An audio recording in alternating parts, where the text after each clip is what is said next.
cedo, a coluna Fábio Oliveira trouxe uma notícia exclusiva, que o Superior Tribunal de Justiça revogou a liminar do habeas corpus que determinou a liberdade de Oruan. A decisão aconteceu porque ele violou as condições de uso da tornozeleira eletrônica e comprometeu a fiscalização das medidas cautelares que haviam sido impostas para ele. E quais são essas violações? Para você ter ideia, em 43 dias a tornozeleira teve 28 interrupções. Segundo a coluna da Fábia, houve momentos nos quais ela ficou mais de 9 horas sem funcionar. E elas aconteciam quase sempre entre 8 da noite e 6 da manhã, mais ainda nos fins de semana. A defesa do cantor afirmou que os problemas seriam problemas de carregamento na bateria da tornozeleira. Para a Justiça, a retomada da prisão preventiva de Oruan é necessária para assegurar o sucesso do processo penal contra ele e a credibilidade do Poder Judiciário. O Oruan foi preso em julho de 2025, depois de ser indiciado por 7 crimes, sendo eles tráfico de drogas, associação ao tráfico de drogas, resistência, desacato, dano, ameaça e lesão corporal. Em setembro, uma decisão do STJ revogou liminarmente a prisão do rapper. Pessoal, não estamos aqui para ser justiça, a acusação acontece, ela está sendo avaliada. O que a gente traz aqui é que chama atenção, né? Quantas interrupções na tornozeleira, normalmente entre 8 e 6 da manhã, muitas vezes no fim de semana. Fica difícil para a defesa falar alguma coisa, né, Lucas?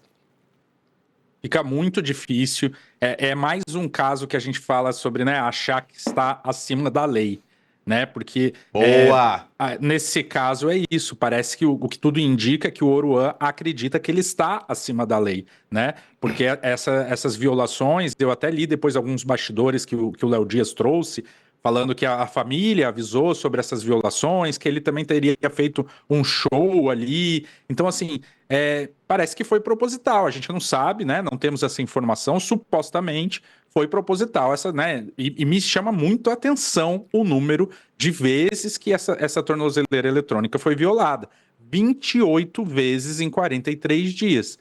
Eu até me assusto com a demora de terem tomado uma medida para poder, né, prender ele novamente, porque realmente 28 vezes em 43 dias, alguma coisa bem errada está aí. Ele estava levando uma vida sem tornozeleira eletrônica praticamente, né?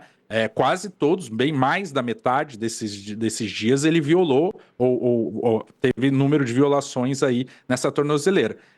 Depois que a Fábio Oliveira trouxe na coluna dela, eu também passei a acompanhar esse caso na minha coluna, trouxe aí algumas informações e a principal, que eu acho que também completa um pouco aí disso, é que o Oruan não foi encontrado na casa dele, né? A polícia foi tentar cumprir esse mandado de prisão e não encontrou o Oruan ali.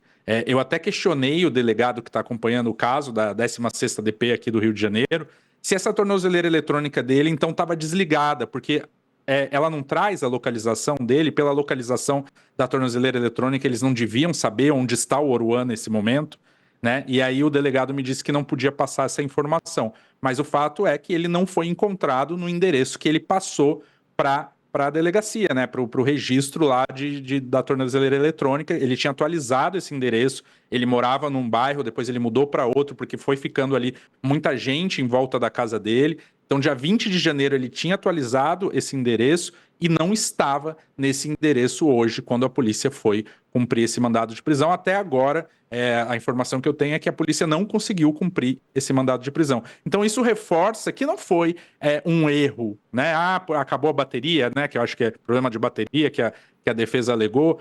E por que ele não estava na casa dele hoje, então? Por que a polícia não conseguiu realizar esse mandado de prisão até agora, né?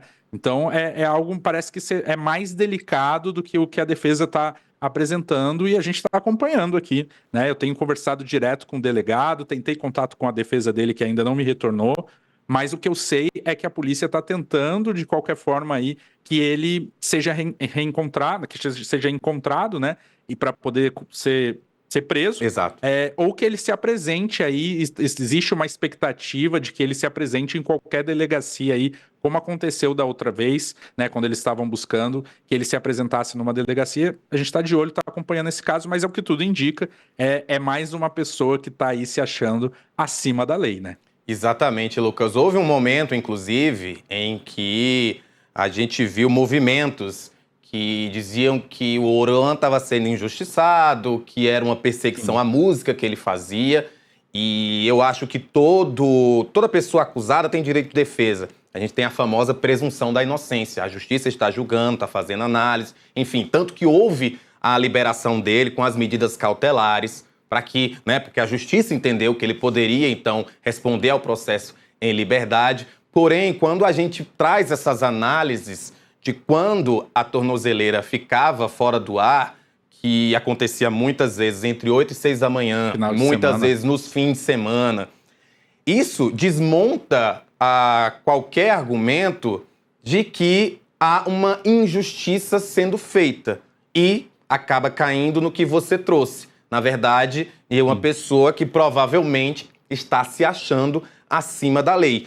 É isso, eu quero repetir isso, o jornalismo não é judiciário, gente. O jornalista não está aqui para julgar, dizer se ele está errado ou não. A gente está para apresentar os fatos. E os fatos é o que a gente está trazendo. De 43 vezes, 28, né, problemas na tornozeleira, todas nesses horários que a gente sabe é o horário da noite, às vezes no fim de semana. Lucas trouxe aí que há suspeita de que tenha feito até show. Então, Rick, é complicado. Sim. De novo, vou realmente também passar essa mesma bola para você. O argumento da defesa, ele é muito frágil. Mais do que frágil, é um argumento completamente inconsistente quando a gente analisa os outros detalhes. Segundo a Secretaria de Administração Penitenciária, a tornozeleira dele está sem sinal desde a tarde de domingo. São mais de 48 horas sem saber qual é o paradeiro dele.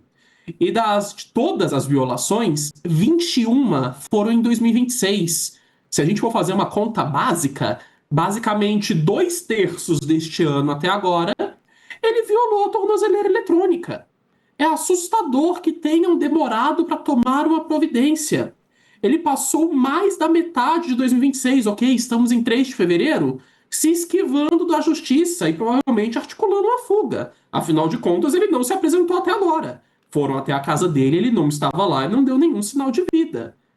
Como que a polícia não se deu ao trabalho de ir até lá antes, sendo que ele está violando isso há pelo menos 43 dias e se intensificou desde o início do ano? Não tem cabimento. E a gente vai ficar de olho nesse assunto, até porque o mandado de prisão está em aberto e caso a polícia o encontre, pode ter certeza, a gente vai trazer tanto no metrópolis.com quanto aqui no Ministério.